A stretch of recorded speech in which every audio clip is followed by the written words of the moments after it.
त्रिपुरारे बन्या 10 जनकर मृत्यु। आसंतु जानिबा यार सर्विसेस खबर विषय। त्रिपुरार राजधानी अगरतालारे आज अचानक बन्या एवं भूस्खलन होई 10 जनकर मृत्यु घटी।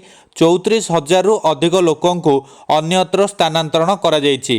गत 48 घंटा धरी त्रिपुरारे प्रबल वर्षा लागी रहिथिबारु गोमती नदी जलस्तर बढ़ी आकस्मिक बन्या आसीथिला एवं विभिन्न स्थान रे भूस्खलन मध्य होईछि।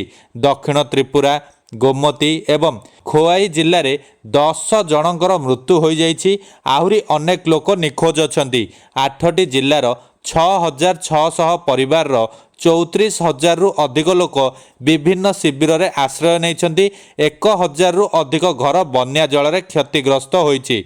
अनेक लोक मध्य निखोज थिबा जणा पड़िछि।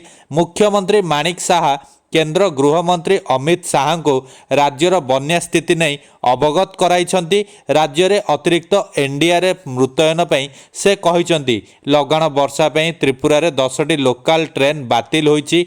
वर्षा एवं अन्य स्थिति पई राज्य सरकार गुरुवार एवं शुक्रवार राज्य रे समस्त शिक्षानुष्ठान छुट्टी घोषणा करिछंती। मुख्यमंत्री माणिक साहा आज बन्या प्रवण अंचल बुली स्थितिर समीक्षा करिछंती।